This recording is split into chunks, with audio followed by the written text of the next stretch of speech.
Hello, everybody. So I'm just getting connected, everything connected on tech side. Ba, ba, ba, ba, ba. Oh, doing that. I think I'm ready. Okay. I'm going live on Facebook now and I'm going live on IG. Okie doke. Awesome sauce. So I have to just like have this open.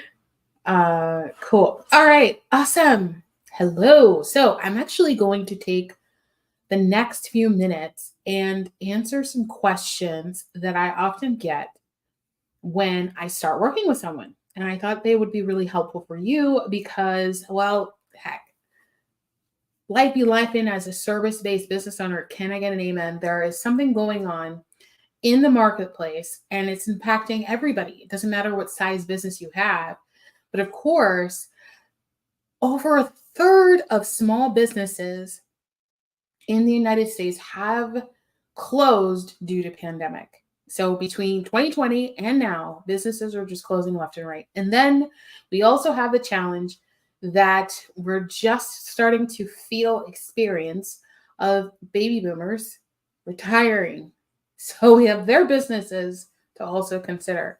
And so what is that going to do? What is happening right now? We have AI going on, we have a lot of technology changes, softwares, and then there are other industries that are being impacted by interest rates and retail and just consumer behavior as it relates to the politics, right? Presidential election here in the US, which globally impacts everything, right? So, what I wanted to do is get online and help you guys just stay focused on what you're supposed to do, which is to grow and scale your business. No matter what's going on in the industry that you serve, there is a way out. But I want to share with you that the tactics, the strategies, the tools that you used to use to grow your business, they need to evolve or they just need to they have to go away because they don't work as well as they used to. Are you noticing that you're doing the exact same thing that you used to do and you're not getting the same results as you did before? It's all writing is on the wall. It's just not working anymore. It's not working anymore. And businesses of all sizes are experiencing it, no matter what size your business. You could be $1 billion business. You could be $100,000 business. Everybody is experiencing some setback to what's been going on in the last few years, especially this year.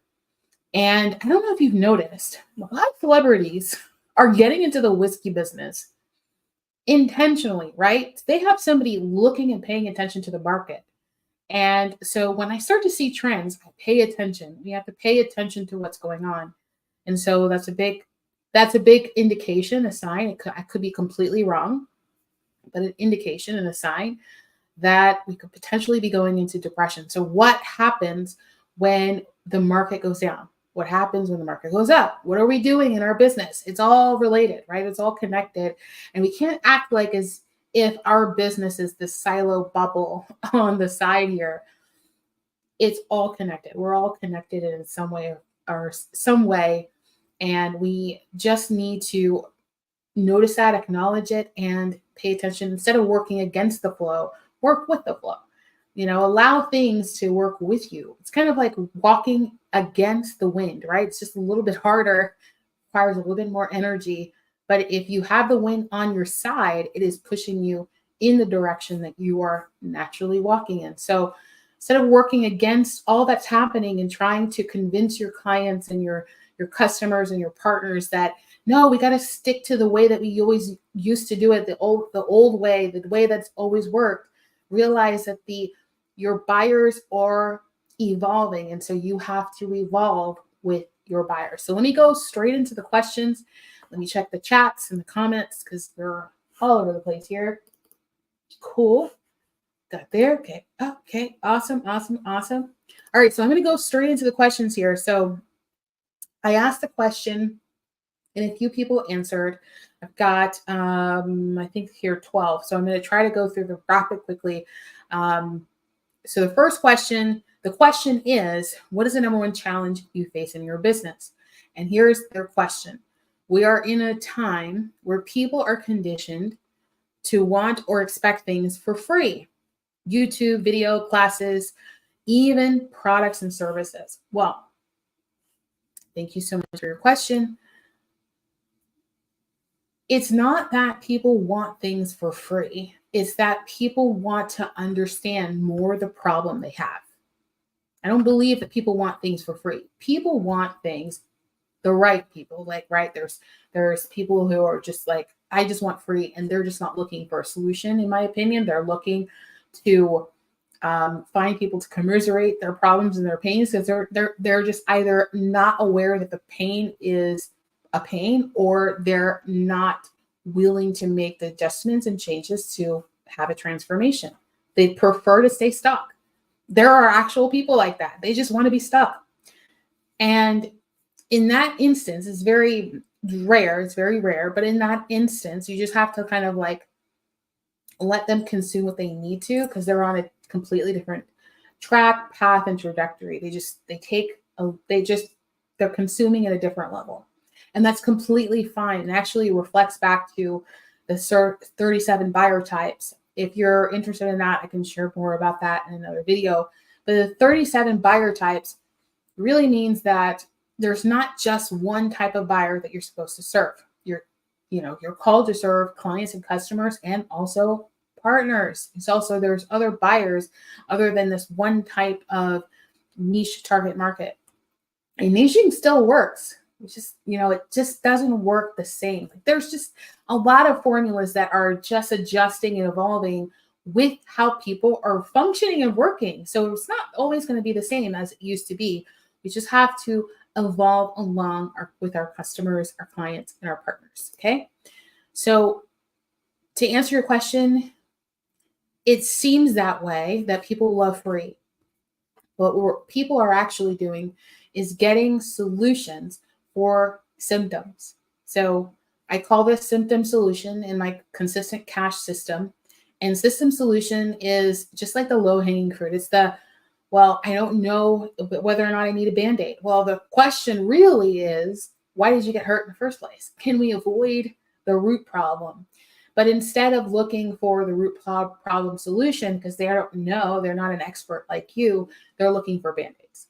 So it's just your way of educating them that here's a Band-Aid, and here's also how you can solve it, is something that they consider. It's, man, if I had more time, I'd explain to you my consistent cash system and our flywheel and how it breaks down awareness and content. Awareness content is typically free. Consideration content, slightly free. It could be call to action as a consideration, but it's the next step. It's actually just helping them evolve to the next step of converting and becoming a buyer. So the next question that I have is, okay, I just enjoy learning new ideas and strategies, and I need help. I'm looking for a quick, efficient way to get qualified leads, whether they may be on social media platforms or using any strategy. I'm looking for agency owners, coaches, freelancers, social media managers, VAs. I know you can get them on Apollo, sure, but I want to look at different ways on how I can get more leads through different ways. Any suggestions? Well, I got a ton of suggestions on that. I'm not as familiar with Apollo, but I would assume that this is kind of like a lead broker, like it's selling leads of some sort. I would suggest to target hot and warm leads before you get to cold, because so it just takes more time and energy to get people to know, like, and trust you. If you don't have a relationship with them, it takes longer, right? Longer could be a day, right? If they consume a ton of content, it could be a week, could be a year, could be months, right? It just depends on what you're selling, how much content you have out there, how are you addressing their problem, you know what I mean? Like, it's just a lot of different variables. what I would say to that is you want to go for the hot leads first. Hot are usually past clients, existing clients, just just send them to the next offer, create a new offer. If you need help with that, I can help you with that as well. But the goal is just to get the low hanging fruit and then move to warm and then cold, because then at that point you have testimony, you have experience, you know exactly the words, the language to use in your messaging so that you can attract and convert people a lot easier. Specific strategies, I would say, like if you're brand new to business, the specific strategy is to reach out to everybody that's in your email list, your contact list, friends, family. That's the first way to build your confidence and become your first buyer, right? If you buy into your idea, everybody else will too. Um, and then moving on to then prospecting, because now you know specifically who's not for you. Um, and that could be in a sense of really showcasing your personality, so that if that's in person, offline, on like wherever it is, that you are the most natural in your state, like natural presence, start there and just survey people and ask people, what do they need? Do they need this service, or do they know of anybody that needs this service? And kind of go from there, because you're building that know, like, and trust faster because you are your natural person, your natural state. You're not having to put an inauthentic persona out there to try to get clients. So it makes it easier for people to trust you. It's all psychology. It's all psychology. So just think about it from that perspective. Who would you trust? Who would you have a conversation? Who would you help and why? And then just kind of, turn it on yourself. So hopefully that helps. All right. So the next question is attracting prospects. So my number one challenge is attracting prospects and getting them to respond. Follow up. Hey, Ryan, I hope this is helpful. Let me know if there's a specific question you want me to answer. Happy to help whomever I can. Hey, Liz. Okay, cool. So the question was attracting prospects, getting them to respond. Wow. Okay, so it kind of dovetails to what I just answered about getting leads, but I would add to this is follow up. So it's not a no until you get a no. It's not a no until you get a no. Now, it depends on the follow up. Some people say to 2 to 3, don't chase, right? And some people say you just keep going until you get a no. And honestly, it really depends on, in my opinion, it depends on your personality, whether or not you are someone who is going to be more extroverted and like attacky, or are you going to be somebody who's going to be more introverted and kind of laid back and chill about it. It's a cultural thing. I know many businesses that are very successful selling and sending out 8 to 10 emails as follow-up. Many businesses. And I also know many businesses that are doing great with 2 or 3 follow-ups. So it just depends on the message. It depends on the offer. It depends on the relationship. It depends on how you're agitating the problem that they currently have and a way that they feel like there's urgency. So the longer it takes to, follow up, obviously you just kind of have to keep that in mind, what that message is, and then setting up your marketing campaign to align with your sales strategy so that you're not doing 2 things, that are not aligned. So if you're, presenting an offer, an event, or you're sending out an email about an offer, what is your marketing strategy to get them to convert? Because that and sales have to be working alongside each other. They can't be doing 2 things at a different time. So hopefully that helps. Okay. Well, I know it's going to help. I mean, it's the truth. Okay. So I need help with marketing, understanding how to present my offers and results to potential clients. I love before and afters. I love before and afters. They're so much fun. But truly, that's how people think. If you ever imagine you're telling a story about a character in a book, you're doing a before and after. Hero's journey is a before and after, right? It's just, if you take the pieces, the before and after, and then you put on the details in between to get there, what the journey looks like. If I went from this to this, right? We see this in just about any market. Um, let's say home renovation shows. We see this in, there was like modeling shows like this. It was a before and after. Most sitcoms are like a before and after. There's before and afters are so easy to draft out versus in a graphic, in a written testimonial, in a storyline, in a case study. So it's really easy. It's just like, where were they before and where are they now, or where were they after the delivery, the result what you've been delivered, what you delivered after they got the thing from you. But include how they feel. So they felt stuck, overwhelmed, stressed, anxious, right? In the current state that they were in. So using like, okay, in their service-based business, in their agency, in their website business, whatever the thing is, so that it's most relevant to the marketplace.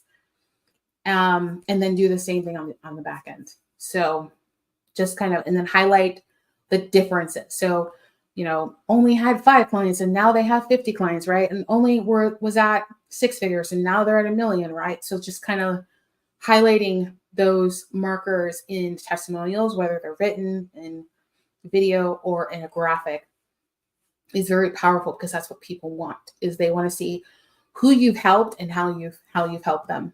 Okay. Next thing is cash flow. I have a challenge with cash flow. My number one challenge, cash flow. So cash flow is when it comes to service-based businesses, cash flow is always going to be a challenge. For those that are stuck in a traditional way of doing business and they have not evolved into the new way of doing business as a service-based business. What do I mean by that? I mean, stepping into and accepting the fact that you need to be results oriented. If you are not results oriented and articulating value to your client, just like I said, before and afters, right? And it's going to be very challenging for you to have cash flow, profit, right? It's just going to be hard. The other part of that equation is sales pipeline. I would say that is definitely something that I've experienced before, is not having a sales pipeline. And I would say at least 6 months, right? So how do you measure a sales pipeline? Sales pipeline is, do you have people that you're talking to, they're hot and they're ready to pull the trigger and they're just waiting for you to offer, right? In your email list, right? So people that are clicking and coming to your free stuff, clicking and replying and sharing your content, blah, blah, blah, right? They're just hot. They're like, that's your pipeline, right? So that's your sales pipeline.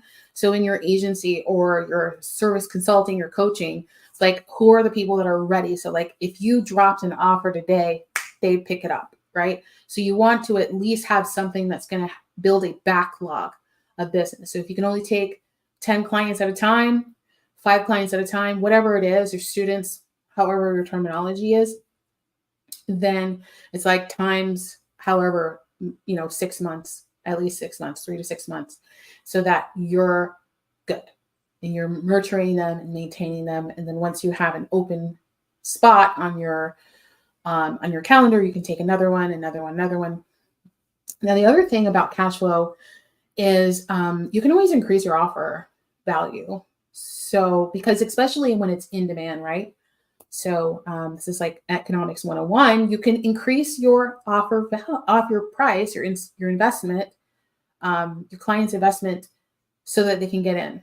So if you're charging $10,000 right now, you got a full bucket, and you're like, man, I can't take any more on for another month, right? When you open it up in a month, you can definitely increase it, because you're in demand and you have results, right? Within ethics, right? Be ethical about it, integral with results to balance that value out. So, that's a really good question. Okay, what's the next question? Okay, capacity. So the question is just capacity. What is the number one challenge you face in your business? Is capacity. Capacity. So high ticket offers really solves this problem, because you're actually having your client invest in a transformation. So, what is a transformation? It's something that is ideal for them. So they're not talking about symptoms, they're talking about pain. How do you get completely out of pain, right? And eradicate it so you can get to the root problem, and get them onto another phase of life, right? To deal with the next thing. And so that's very profitable because you're delivering that experience versus a service. A service is like a line item, like, oh, I'm just a copywriter, here's my hourly rate. That won't do. That's going to be very challenging to scale because it's based off of your time. And the better you get, the faster you get, and actually the less money you make, because your hourly rate is how you're making money. And you can increase your hourly rate. You can do that. However, it's incremental. It's like, it's all dependent on the market and what's competitive in the market. That's what hourly rate would be, unless you have a very, confident and trustworthy relationship with your clients that are willing to pay you thousands of dollars an hour for the results that you deliver. And but then again, that goes back to being results oriented. So it's just, have to understand that that doesn't work anymore. It's just hourly rate just doesn't work anymore. What works is, delivering on a transformative experience if you're a service-based business. So I could talk more about that. If you have any questions, comment, DM me. I'm happy to answer that question. Let's see here. I'm going to do two more. Oh, this is a good one. Knowing how and where to book engagements. It's kind of a fun challenge. So this is it's like, I love market research because it's fun, and it's fun. And I learned so much about my people, my buyers, my community. I mean, so much. The more that I know what is a pain for my buyers, the more helpful I can be in solving those pains. So I love market research. Totally fun. I do it a different way than most people do, but totally works. But anyway, the question really is inspiring because how do you get engagements? How do you get speaking engagements? So there's a lot of ways to speak. It just all depends on, your focus and your goal.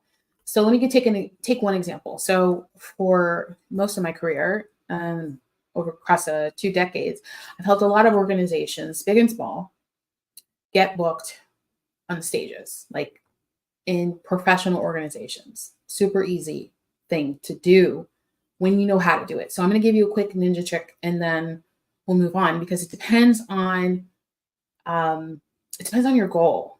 So if your goal is to just get your name out there, your message out there, I would say go towards like getting paid to speak is not as important, because it's a long game. It's like a long sales funnel. Just getting them to download the lead magnet, look you up, follow you, subscribe, blah, blah, blah, right?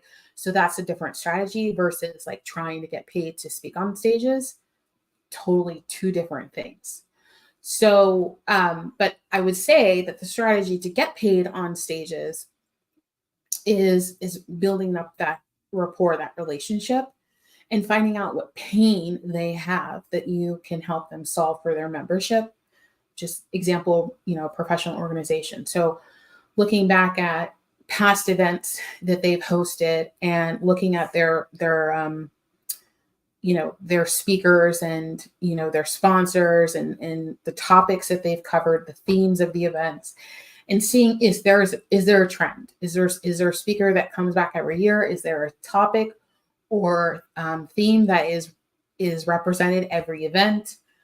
Often when you get into these professional organizations, there's these events that are annual. They just show up every year. and that's a go-to prime premium event. Well, those are the best ones to speak at. And typically you can look back at their social media, the website, to see what their media coverage was. Like, look at the photos, who's in the photos, look at the what is that program, to see who was speaking and what they talked about, right? And so you want to look at relevance. And you just use that as there's a specific script that I share to my students, but you just use that to introduce yourself to the organization so that they can see that you have that value that you can deliver to their membership, and they totally love it. And don't worry about competition. Don't worry about competition. They're professional organizations, 99% of the time are just looking for new faces. So if you can just share that, that your values, your specific value, and how you deliver value to other people, what the results are that you deliver, it helps. If you're just trying to get your name out there and just get some brand recognition, totally fine too. It's a different strategy. I would just, pick up the phone and call and just go straight there. Versus like if you're getting paid, you want to be a little bit more strategic so that you increase that value for that organization. You can use the offer, use that strategy for both, but I have found that it works better when you are strategic about presenting value to an organization versus just, hey, I want to speak on your stage. So last one. Let's see. I get a good one. Ooh, this is a question I see often. Okay. Very often. Marketing to get clients. So this is our challenge: marketing to get clients, customers, to get sales, and what platform should I use? I'm thinking Instagram, since I use it often, and should it use organic or paid ads? Thanks so much. Okay. First part of the question: marketing to get clients and customers, to get sales, and what platform to use. It has nothing to do with you. It has everything to do with your buyers. So where are they hanging out most? And to be there. So it has to do with your target market. Even though you hang out there, you might be hanging out there as a consumer. And when you're looking at social media, it's not just for consumption, it's also for entrepreneurship strategy, right? So you want to think like, where are my people? I'm going to go there versus where I only hang out and congregate. Nowadays, everybody's everywhere. But what I found is that each social media platform works differently in terms of how they engage with people to keep people on. So Instagram, a lot of entertainment, right? A lot of entertainment, informational, very small amount of information. YouTube is great for information. LinkedIn, amazing at professional development, just branding in general. Amazing at that. Facebook is more like behind the scenes personality. It's just, so it just depends on the platform, depends on your offer, depends on your business. A lot of variables there. Now, can you be successful on any platform? Absolutely, 100%. Where you're going to find is if there's 80% of your buyers on LinkedIn and you're on Facebook, like where does it make the most sense for you to hang out, right? So it's just kind of like thinking of it, social media, a little bit differently when you're working on your business versus being a consumer. And then thinking about IG just depends on your audience. IG, Instagram is great. You do need to create more content. That's something else to keep in mind when you're creating your marketing strategy, is that Instagram requires you to create more content because it's Instagram, right? So it's just like, how do you stay top of mind for people that are just scrolling through and getting dopamine hits? You have to create more content in order to stay visible. It's not enough to just post once a day. You need to be posting 3 to 5 to 10 times a day on Instagram. It's a completely different strategy. And it's totally valuable to know that. And once you have a following, they get your content, right? So it comes down to marketing strategy. Paid ads versus organic.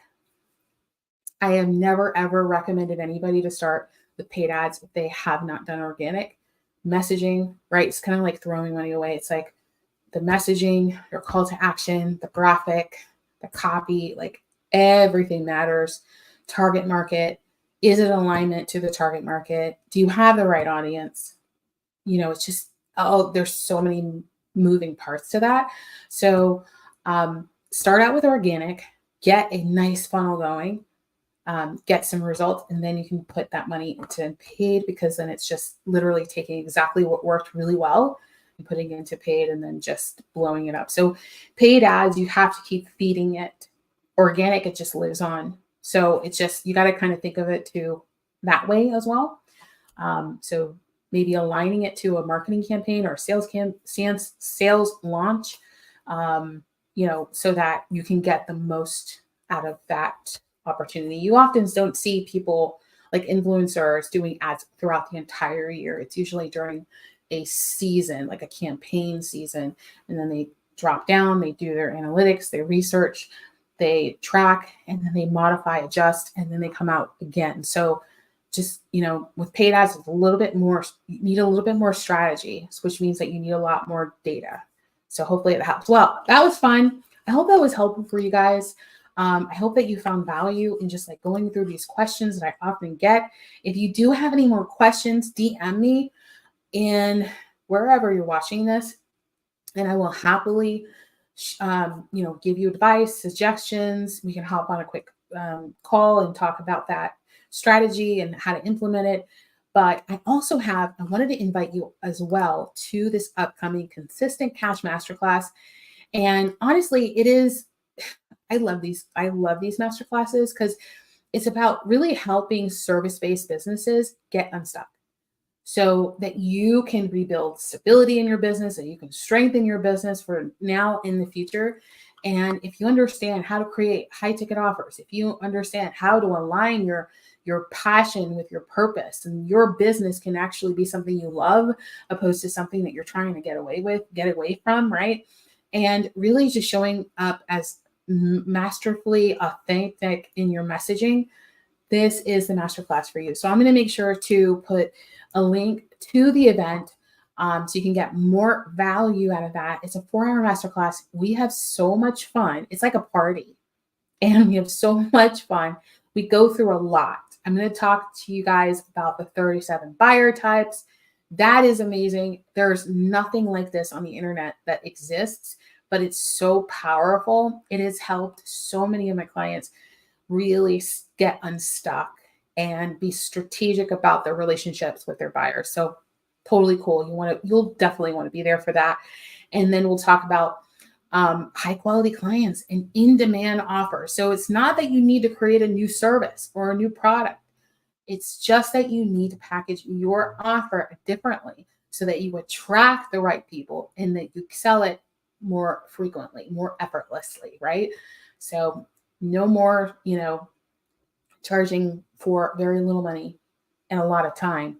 We're going to charge a lot of money for a little time. And you know what? Your clients are going to celebrate you and thank you because you did that for them.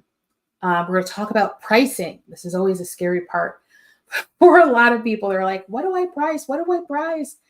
We're going to talk about pricing. I'm going to share with you a couple of case studies so that you can see how you can price your high ticket offers, as many of my clients have, and then develop profitable system, how to create a profitable system that eliminates your competition.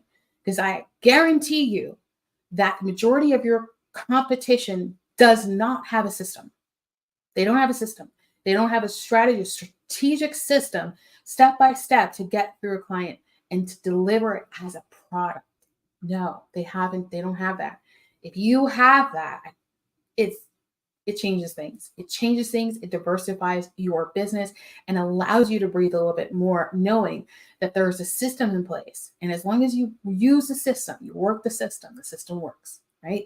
So I'm going to put the link in the chat. So hopefully I'll see you all there. It's going to be Wednesday, August 28th at 1 p.m. Eastern Standard Time. If you want to upgrade to VIP, you could do that. You get an extra hour with me. and ask one-on-one questions from 12 to 1 before we start general admission. It is worth every dollar because my hourly rate is not $47. Okay, so just letting you know that, but this is a great deal, an opportunity for you to advance and accelerate your results and your success this year and for years to come. So I'm going to make sure to put that link in the chat for you so you can register for the Consistent Cash Masterclass, and I'll see you at the event. All right, bye guys.